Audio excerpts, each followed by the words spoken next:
So the big question is, how does this end? The term herd immunity is thrown around a lot, and it's become sort of a curse word in some circles. But herd immunity can come in the form of natural herd immunity or vaccine or pharmaceutical herd immunity. So natural is obviously when enough people are infected that they become the population becomes somewhat resistant, and transmission of the virus is mitigated quite a bit through that inherent resistance. And so again, this has become sort of a curse word because people are scared that, if we just open up the world and let everybody get infected, as some people assume herd immunity it means, then obviously it's possible for a lot more people to die. And so again, this idea that we stop protecting everybody and just let everybody get sick is not what anybody's saying, of course, but that's how it's being construed, and it's creating a bit of friction. There are groups such as the individuals in the Great Barrington Declaration that are advocating for natural herd immunity, but they're advocating it in a safe kind of way in which individuals who are the most vulnerable have additional protections and are more restricted in how they can move about, whereas individuals that are less susceptible to this virus can push ahead and open up stores and open up the economy so we can mitigate collateral damage. Now, obviously, vaccine-related herd immunity is preferable to any public health microbiologist or public health professional. And so and obviously an approach that includes a highly efficacious vaccine. So we're here now, and we'll see how far this can take us. And a lot of this has happened as well. So some combination of these two things is most likely what will end this.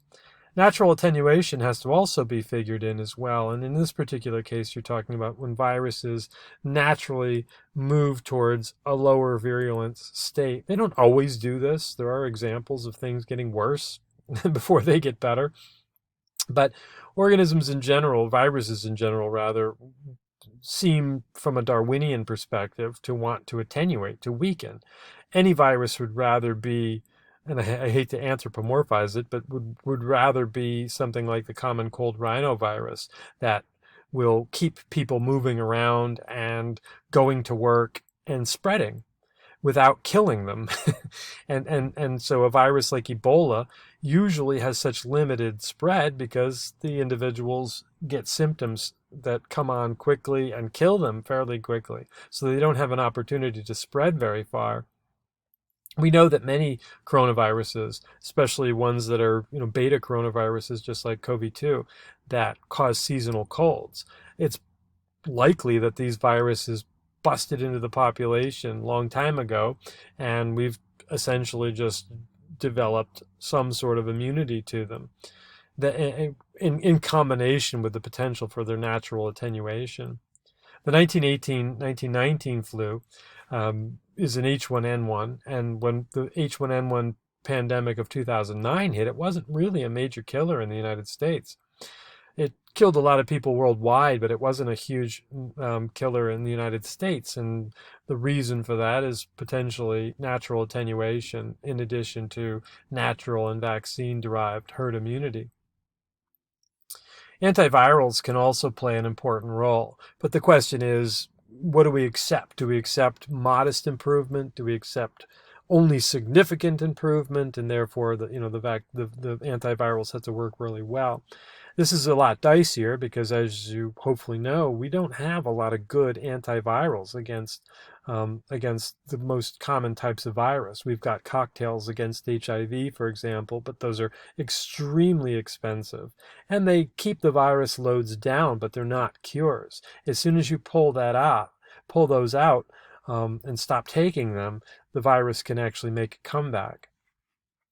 And another thing that we can't have to consider as well is burnout. The virus just smolders in the population for a long period of time, and people just get sick of being locked down and get sick of being scared, and they resume their normal lives.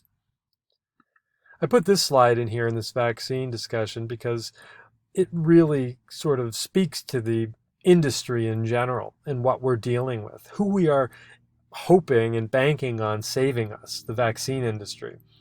These aren't people that are known to be magnanimous. These are individuals that are very profit motivated, and again, and they should be. They should be rewarded for producing a product that saves lives, no question about it. But there are egregious examples of this, and so Prevnar is one of them.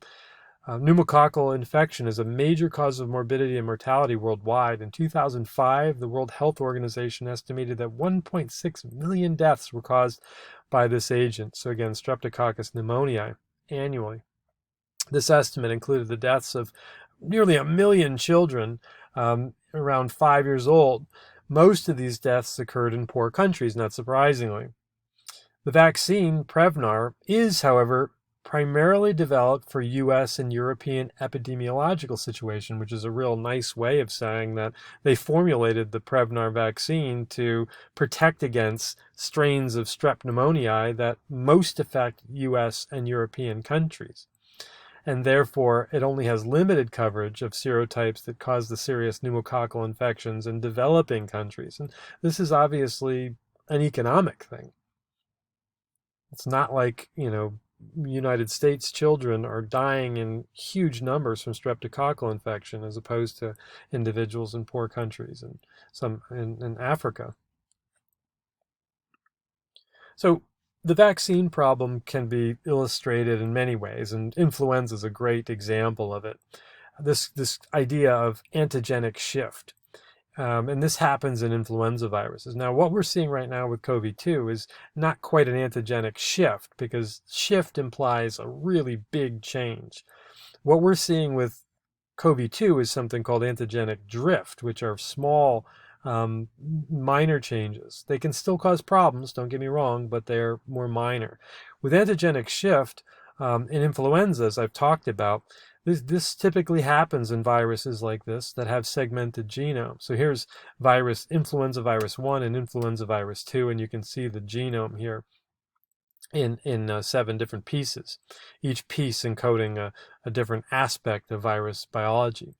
Now these two viruses co-infect this cell, and their genomes are inserted into the cytoplasm of the cell, and there's some mixing at the interface of these pools of RNA, and that can result in the assembly of new virus particles. And so as you see here in this particular case, you've got a virus that's the same as the original parent 2 here, and then this virus is the same as the original parent 1, whereas over here is this antigenic shift virus, this new variant for which there's no protection because it has a mixture of entire virus genome pieces from both parent 1 and parent 2. Now you can layer on top of that the inherent error-prone replication machinery of viruses. And so in addition to having entirely new pieces, some of the bases in these individual pieces will have mutated as well. So again, we can get layering of antigenic shift and antigenic drift in these viruses. And again, influenza poses that special problem of shift and drift. COVID-2 right now is all about just a little bit of drift. So again, it remains to be seen whether COVID-2, how COVID-2 will avoid vaccines and so forth, and whether they're going to be a big problem. And we'll see this in the coming months as more and more vaccines are distributed. So this table right here illustrates the flu vaccine effectiveness issues that we've had. And so again, the purple bar, children 2 to 17 years old, and then the blue is all ages. And again, the vaccine tends to hover around 50% effective each year. And so, as a result, the efficacy, the effectiveness rather, is as a result of the virus biology, the efficacy of the vaccine is quite modest, actually. Still, it's important to take, because even modest efficacy can mean the difference between going to the hospital and not going to the hospital, or it can mean the difference between, being sick for 7 days as opposed to 14 days or something similar. So this term efficacy and effectiveness are important as well. And so efficacy is just in terms of vaccines, is the experimental phase 1, phase 2, phase 3 data resulting in a estimation of efficacy, how many individuals in the trial group got sick versus how many didn't get sick, etc. Effectiveness is more of the real world look at the way the vaccine works, and typically we have to do that in retrospect, where you have a year of individuals taking a particular vaccine, and then in the coming years we can look back and see what rates of infection look like. So this is the imperfect messiness of the real world, and efficacy is a measure of the more controlled situation in controlled phase 3 trials, for example, where we can, make sure that the individuals get both of their doses, if there's a booster, get both doses at the right intervals and the right amount of vaccine, and all these other things that you advise the patients on while they're going through the trial.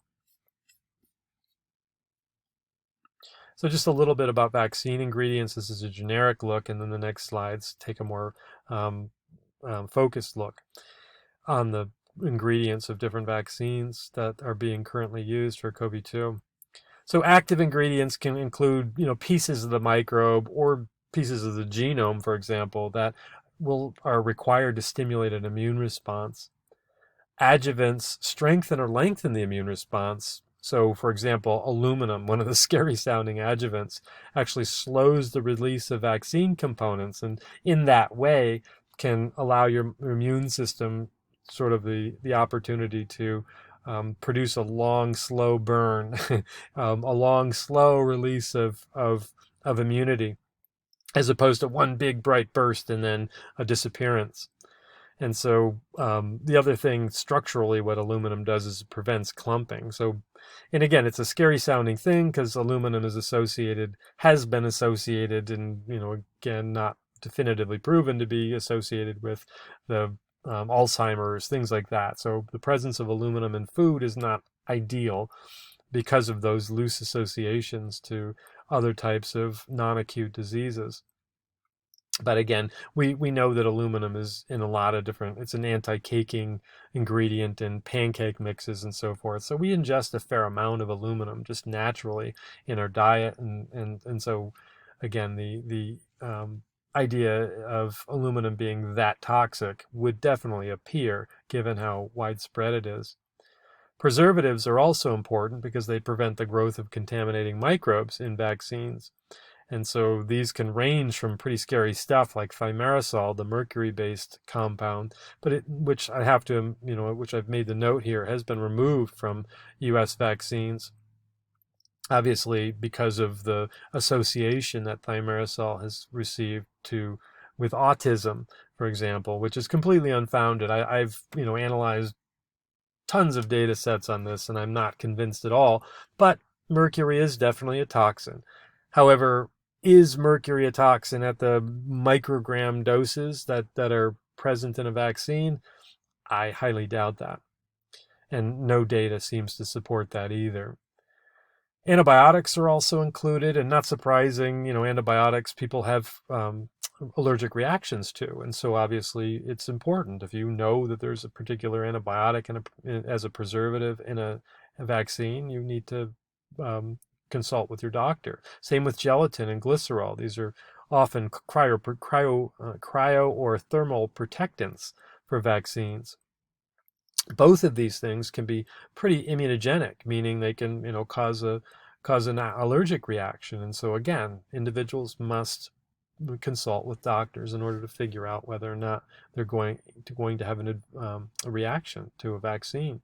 Emulsifiers hold ingredients together, again, keeping things homogeneous, such as polysorbate 80.